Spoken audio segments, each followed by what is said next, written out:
Okay, our next speaker will be Niclas Nilsson, who is a long-standing friend of both CER and CeBIL. We have been collaborating now for quite a while. Niclas is employed as head of R&D Open Innovation, the Open Innovation platform at Leo Pharma, a Danish pharmaceutical company with a focus on dermatology and inflammatory skin diseases. And you will tell us everything about developing better medicines with new collaboration models in the pharma industry. Thank you for being with us. Thank you very much. First of all, thank you for the invitation. I am grateful and honored to be here today, alongside so many other great and distinguished speakers, also humbled by this task. And for 20 minutes, I will squeeze down quite a few years of work of how we can work differently. So I might also have too many slides, just to show you how important this talk is. But I have to skip through a couple of slides. But afterwards, I'm happy to talk about more things. I will give you a taste about this whole thing and see what we can do. So about myself, I worked in the pharma industry for about, I had to think about it, almost 15 years. Don't know how that happened. And I am a scientist in training, got a PhD in molecular biomedicine, and worked in the lab for many years, and then I ran our in vitro pharmacology lab for many years. In the last 4 or 5 years, I've been focusing on trying to change how we work with partners outside the company, because when we tried this, I was actually a bit appalled by how we treat partners outside. So I thought, how can we do this better? How can we change how we work with partners outside and then make innovation happen, as it should happen, in my ways? So let's go at it. Yeah, for now, something completely different. I add lots of pictures, because otherwise I can't remember what to talk about. So first of all, why are we doing this? I got 5 topics today. Why are we doing this? This. And then the changing world, what's happening to the world and how does it affect us? And then an adaptation as a response to the changing world with open innovation. An outlook towards thinking from an ecosystem perspective when we actually try to innovate. And then finally, what can CeBIL do? And a little bit future outlook. So first of all, how many here are from a business perspective, or marketing, business, finance, 1, 2, 3, 4, 5, legal perspective? Okay, 5, 6, maybe 20, 25. Pharmaceutical industry. We got 3. That's great. Healthcare system. 4, 1, 2, okay. Team, we got to work on this one. Well, that's to know where we're going, coming from. So medical innovation.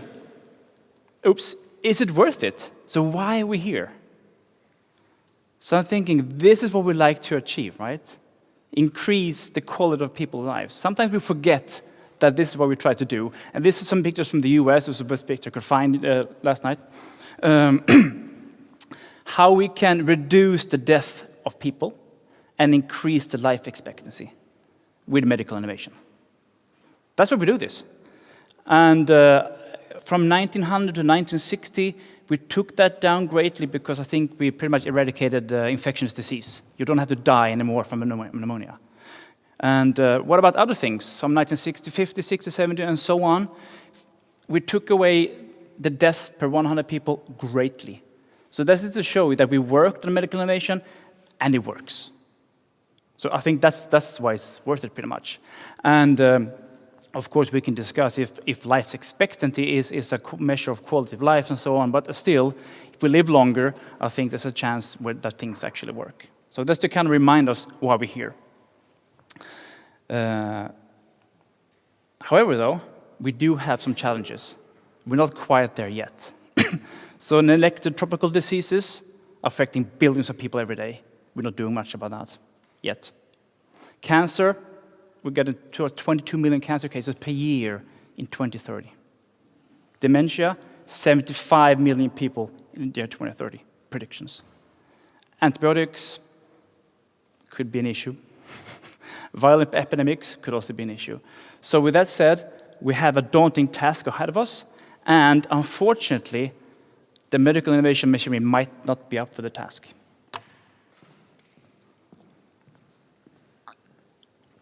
So why is this? And without going too much into detail, we spend more and more on R&D. This is European R&D expenditure, this is the US R&D expenditure, pharmaceutical. We pay more and more, And that would be great if we got more and more value out of it, but we're not.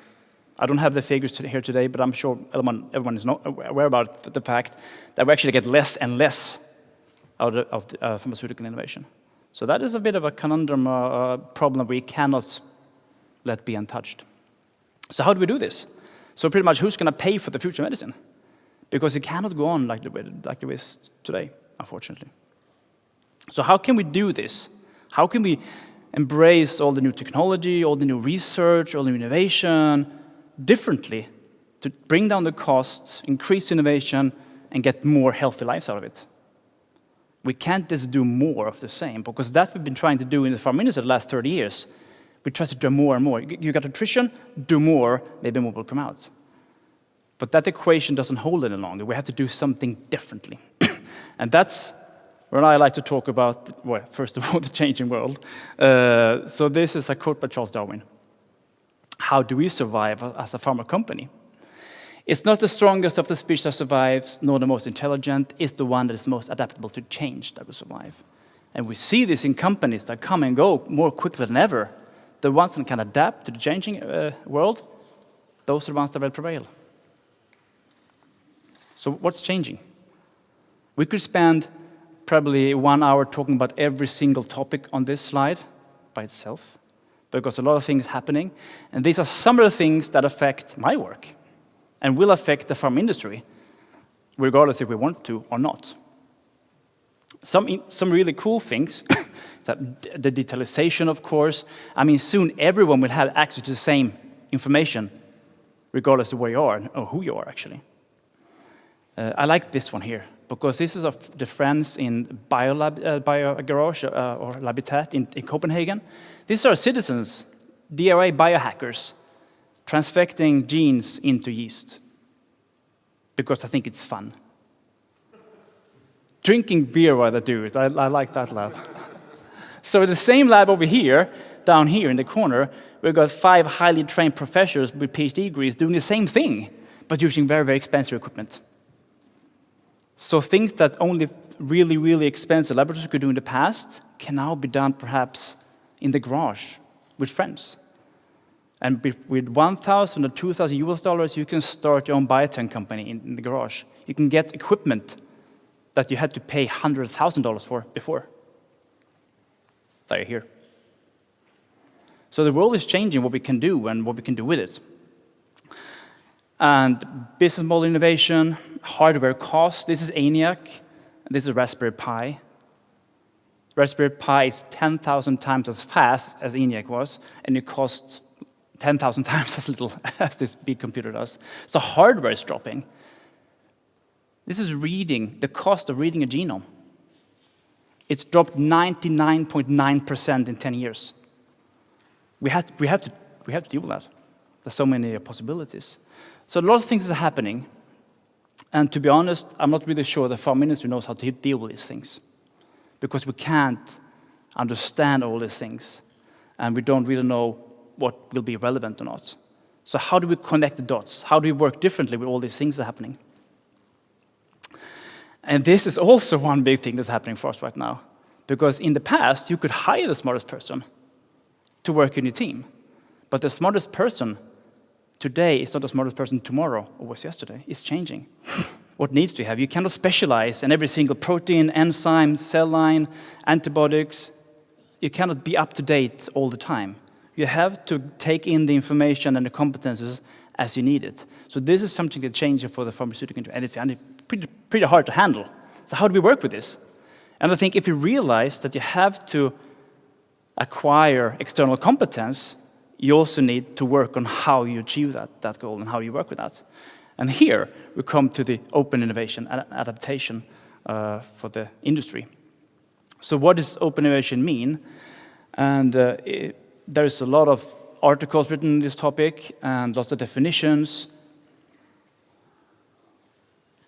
But in the interest of time, I will not talk about this slide. I'll be happy to send out these slides. But pretty much the only definition about open innovation, that is a strategic decision to also look externally when you try to solve something, not just internally, not as a second choice, but something you do as a primary default reaction to a solution problem. And I'm going to skip this as well to go to, the soup in a bowl. This one here. So I like to use the analogy with a pen to explain the concept of open innovation, to understand what I'm talking about. So this is early discovery, this is optimization, safety, clinical trials, kind of a description of the R&D process, how we get an idea to become a product. So here's the cap. We take that off the pen. Very simple. That exposes the tip of the pen, and this is now our open innovation plug-and-play interface, because we will now tell the world, what the tip of our pen look like, our R&D process, the beginning of part of it is, so that you can judge yourself if you have a cap that might fit our R&D needs. With me? So when you, outside, realize, aha, Leo Pharma's pen looks like that, well, I have a blue cap that might fit. That could be a new molecule, a new technology, something else.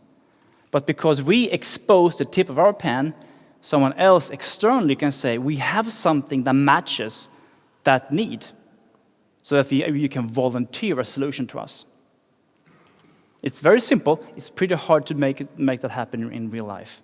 And what we like to see, of course, that we got lots of opportunities coming in. That's our own cap. It might work, or we can try to use it somewhere else. But we get the chance now to test new things that we might not even know about before. That's because we expose what we have. So it sounds really cool, right? But how do we make this work? And in the best of worlds, we have lots of open innovation platforms, and we have lots of technology, lots of biotechs, academia, startup companies, citizens that like to work together. And it will be much easier to find a matchmake to make new things happen than before, because we open up and expose how you can connect to the research that creates value for someone else. So this is the ecosystem. So getting a dry throat. So that was a very quick introduction to the concept of open innovation. So what could actually mean in reality? So this again, this is the marker pen. Over here is the cap to the far left, and this is the rest of the pen. So this is what we do in the pharmaceutical industry. We take an idea, we go to in vitro, we go to in vivo, we do some safety and tox studies, we formulate it into an ointment or a pill, and we run clinical trials. This is something we do really well. But we close how we do this to make sure that we can make money from the business model that exists right now. That also means that it's really, really hard for someone else over here in the far left corner that have a new molecule to get it into the system. First of all, because of the big barrier, it's simply impossible to get it in there. Excuse me. But also because no one knows what we're looking for. How can someone else create a molecule or scientific asset that is relevant for us if I have no clue what we're doing? That's a big concern from academics to say, we like to help, but we just don't know what to do. And we say, well, come with the idea, we'll tell you if we like it or not. That's not really that optimal. So if we want to change things how they work, we got to speed up, I see. If I got 5 minutes. So what we did, we moved that barrier one step to the right. So that effectively exposes some of our early models in vitro disease development assays. So anyone can actually see what they are, and they may use them unconditionally and create value and test the molecules. And there's a lot of details on how to make that happen. There are no business terms, there is no, the external partner owns the IP and so on, to really reduce the barriers to make this happen. So we talked about sharing lots today. We don't have to share because we are obliged to. We share because we want to, because it might create new opportunities. So I'm going to speed up a little bit. And these are the details. And I'm going to go into actually, I'm going to take this one because it's really great. This is from a conference some year ago, an open innovation conference in life science. I asked the question to this audience, how many here believe in open innovation that can actually make a difference for the pharmaceutical industry? All arms went up. And here, it's not the same picture. But the question is here, who has difficulties in implementing open innovation? And all arms went up as well. So it's not really easy to make this happen in the pharmaceutical industry. And the main two reasons why the arms are up, we had a long workshop afterwards. One, the lack of control, the loss of control. They don't know what's going to happen. They can't control it. And the top one, IPR. So I think maybe there's something to do here to make things happen, to say how we can actually implement a system, a legal system, that allows this to happen, because obviously we want it to happen, we just don't know how to do it. So ecosystem thinking, innovation is too complex to be mastered by your own. I think when you realize that, you're in a good way, but how to make that happen. And then, we're all interdependent. We cannot survive in the future by ourselves. We have to work together with other people. And our success depends on your success. And that is a bit different when you work with external partners, because we have to give to the ecosystem in order to receive something new. And we can do that with the open innovation system. I'm going to skip to the very end, actually, and go into, there's a lot of things here. Yeah. Some guidance. So if we talk about open innovation, it's great when one partner does it, it's great when another partner does it, maybe great when a second partner does it, but how can we all benefit from the ecosystem? We need some rules and guidelines and policies and how to define open innovation. So when I say open innovation, Jakob thinks about the same kind of open innovation, and you all think about the same thing, because right now there's a lot of different expectations of what open actually means. So a standardization would actually benefit the ecosystem to working together to a great extent. So this is one of my final slides. So the infrastructure ecosystem thinking requires common rules of engagement. So we know how to turn this into a fast lane of exploring science and looking for opportunities and testing out things without having to commit business and legal and everything beforehand. And a standardization will minimize the hurdles that we have to overcome. So we don't have to discuss and negotiate a new material transfer agreement every time we just want to try something new. And law that protects but still allows transparency and exploration. Because today, that's our article, Timo. We could talk about it later. Yeah. Well, it's nice to show this. Yeah. The article was about the standardization factors to kind of align open innovation. But this one here is how we see law. I'm a law user. I know very little about it, actually. But to make it how to make innovation happen, we see law as something sluggish and protective that is hard to deal with.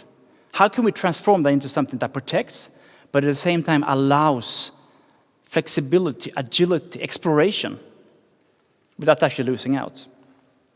So the fear is losing. Or actually, the fear is losing or your competitor winning. So I was going to touch on this one because the team also mentioned it. Blockchain is something that I think could be a great opportunity to enable exploration of assets, IP, knowledge, and know-how in an ecosystem when contributors to science can be acknowledged and rewarded for their contributions, and we can share without perhaps being afraid of losing out of what we share. So here I have strong hopes in blockchain technologies, and also talking about smart contracts and how we can digitize the whole IPR system to allow things happen to a much greater extent than perhaps they happen today. And I think the one that cracks this has a great future ahead. And I think Jakob signaled the last minute was up, and here comes the bell. Yeah, there you go.